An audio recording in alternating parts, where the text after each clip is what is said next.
Does fear really hold you back and impact on your life? Well, today I'm going to answer the question, how do you get rid of fear? Because I've heard it a few times. I'm going to share a perspective on this and some guidance, of course. And if you stay until the end, I've got an extra special point for you then.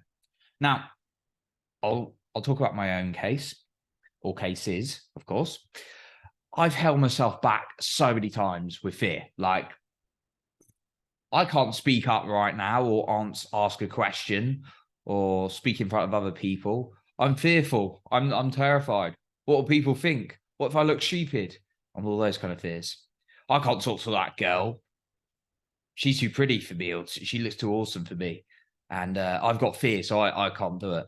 Um, I want to share something. But yeah, I'm a bit fearful. Oh, I can't do that sport. I got fear that I might not be that good at it. And I always thought, like, how do people just have no fear? And here's the answer to the question, how do you get rid of fear? You don't.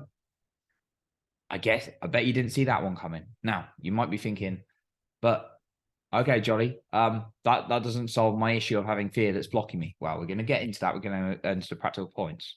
I just wanted to explain, though, that fear is what keeps human beings alive. Now, you might be thinking, well, it's not helping me and it's not necessarily life or death, what I'm talking about.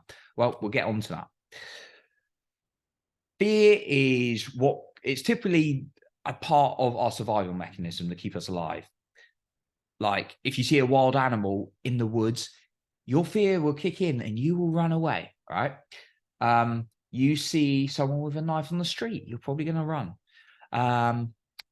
If you see a car coming towards you, you're probably going to step out of the road. And that's good, the fear. Obviously, those situations aren't good, but the fear is going to be good and useful in that situation, right? Because you're going to move. It's designed to keep you alive. The problem is, we don't always have those life or death situations. Obviously, unfortunately, there are some cases or places in the world or situations where there may be more chance of those kind of life or death situations on a regular basis. But typically, for most of us, that doesn't happen on a regular basis, right? Now, of course, life's unpredictable and we never know what's coming around the corner. But what our brain does is when it's not got real fears, it starts looking for other fears. It's got that mechanism designed that it starts looking for dangers constantly.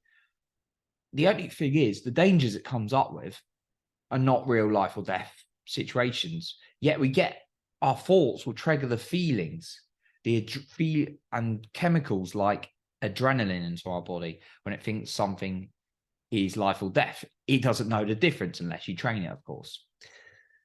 Things like what someone thinks of you, or you're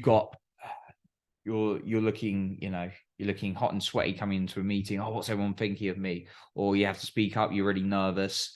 Or you make your first video and put it on social media, which is a huge thing for a lot of us. Our brain starts kicking in this like huge level of adrenaline. If you asked me to do something that was out of my comfort zone and I hadn't done before, I'm going to be fearful. I'm going to be like, I'm going to be shaking, right? Because the brain doesn't differentiate sometimes between the real life and death situations and what's actually not, but actually is a little bit out of our comfort zone and scary. The thing is, we can work through it. We can't get rid of fear completely. We can work through it. And the more you work through it, that fear is going to show up, going to be felt less and less in us the more we do it. So, for example, the first time I made a YouTube video, very fearful, and then started making a podcast. Now I do podcast episodes and like there's like almost no fear there. There's pretty much no fear there because I've done episode after episode. After doing 500, I don't think there's going to be a fear there, right? Even if someone does put a little bit of criticism in the comment, which is very, very rare, by the way. Thank you so much for your amazing feedback. But how's it helping you being kept in fear? Telling yourself you can't move forward because of fear is probably not very empowering, right? Probably not a good quality. And if you're waiting for the fear to go away, I'm here to tell you that's not going to work because it's always going to be there. Instead, you can follow these steps that I'm going to give you that I've used from my own experience that I've helped clients through to really allow you to move through that. Now, just before we get into that, I want to ask you this, though. Are you challenged by self-doubt? There's blocks coming up, stopping you going towards what you want. Maybe voices come up like, you can't do that. Who are you to be doing that? What will people think? That fear really showing up, right? Now, I had this so many times. And that's why, from my experience and what I've done and what I've coached with people privately, I put together the self-esteem and confidence booster challenge, which is going to be an 8-week challenge for you, an easy to use system that's going to allow you to move forward, get clear on what you want, move forward towards it confidently, right? And there's going to be 3 prizes at the end of this, including one which is coaching with me. So entry for that is going to finish midnight on Saturday, Eastern Standard Time. Okay, so let's go into some practical points around fear. The first thing is ask yourself, of course, the classic Johnny Pardo question that he always comes up with. What do you want? I also want you to ask with that, why do you want it? Because when you can have an emotionally attached reason for what you want and why you want it, that's going to allow you to see why you need to move through fear. That's going to create more of an emotional charge and inspiration. So it's like, I want to make a load of money, but I'm going to have to go out and do sales, for example. Well, the fear of like, oh my God, I'm going to get a lot of rejection from people. By the way, going into sales is amazing. And I've not even done the super hard sales stuff, which is like door knocking. Wow, those people, wow, give them some credit and courage. That's courage. And it doesn't mean they didn't have any fear, by the way. It just means they move through it, right? They push through it. But if you, for example, were going to sales and you're like terrified to begin with, well, why do you want to do it? Well, it could be because actually you quite like the thrill, but also maybe you want to earn a load of money, and that money is going to pay for your kids, going to pay for your partner, going to pay for something in your life that's really important, or you want to give it to charity or something. Attach an emotional driver for why you want to move through fear and come back to that. Write it down every single day and keep coming back to it. So the second point is, what's going to be the reward for moving through a certain fear? Right? Just writing that down. It's very similar to the first one, but I want you to have like a kind of why you want to move through it on a high level. And then I want to say think about what's going to be the reward if you move through this. Well, you're going to feel good if you go through that fear. My mentor, Joseph McClendon, he always says when he was going to public speaking, which is a huge fear for a lot of people, maybe it is for you, definitely was for me, that he always used to visualize himself finishing the speech and being confident and feeling good. So think about what's going to happen great when you move through the fear, if you go through it with it. But then also ask yourself, on the other hand, because it's 2 parts for a driver, what's going to happen if you don't move through the fear? Right? Maybe you think, well, I just don't have to do it. Okay. I want you to think a bit deeper to really push yourself. Let's use a couple of examples. Say you don't talk to the person you fancy. Okay, maybe it's one-off. You miss out. What if you were to have it went really well? Like, you're not going to get married after one date, of course, but what if you went on a date and then a date and a date and you met the love of your life? How would it feel to miss out on that just for a little bit of fear of someone saying the word no? If you said, if you went up and then had a conversation and they ignored you, what's the worst that's going to happen? They've ignored you. Imagine like missing out on that. And then imagine you keep applying that and you keep missing out on talking to someone you like, or you keep holding back how you really feel about someone. Imagine like 1, 2, 3, 5, 10 years down the line, 20 years down the line. Maybe the worst case is you're alone. And that's because you let the fear get the better of you. What do you want? Just a little bit of maybe potential rejection, may not be rejection, or the fear of regret. What's worse? Maybe it's in a professional environment. Maybe it's starting that business.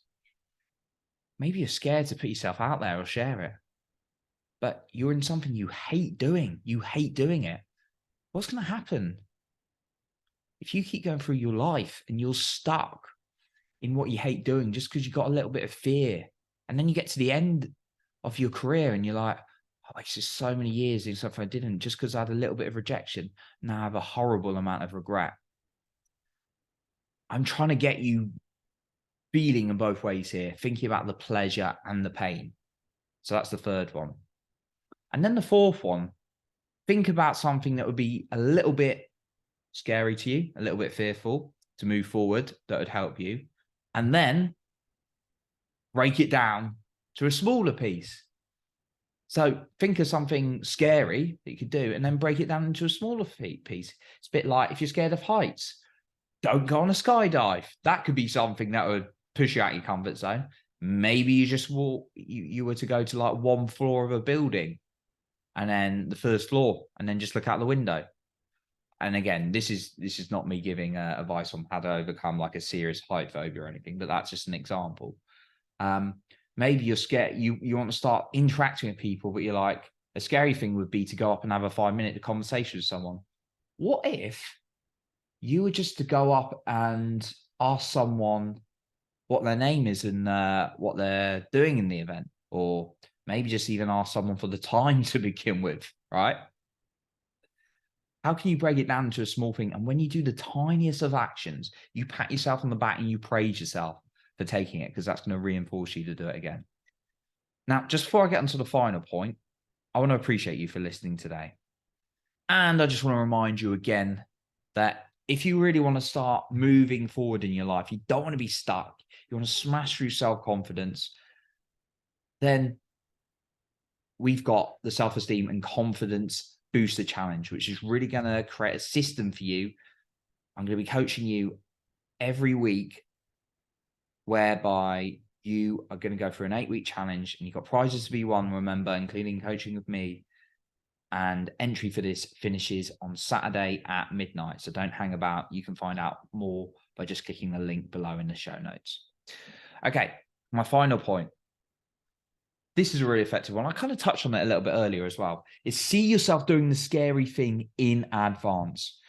Picture yourself doing something terrifying, like picture yourself doing that thing you fear a little bit. I didn't mean to say picture yourself doing something terrifying, but it may be terrifying to you, even the small thing. Picture yourself doing it again and again and again and again, over and over and over again in your mind until you've done it many, many times, because then you can do it. I applied this, by the way, the other day, and that's why I came out of this. I had to have a quite a scary conversation with someone, and yeah, I'll reveal this in sort of like in another episode in the future. But I had to share something quite personal with someone recently, and I want to be I wanted to just share this, and I was nervous about it. I'm a human being. We all can get a little bit of fear, and I practiced saying it to myself several times before I went and told them, right? So when you practice something in advance, you're always going to feel a little bit of fear of doing it, but you feel more prepared.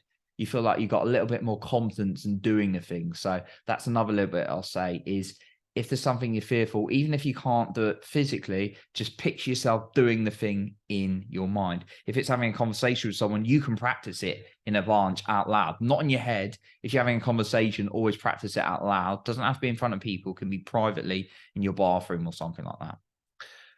So that's what I got for you again. Once again, thank you for listening today. I appreciate you for being here. A reminder about the self-esteem and confidence booster challenge that does close on Saturday at midnight. You can find out more about that in the link in the bio or show notes below.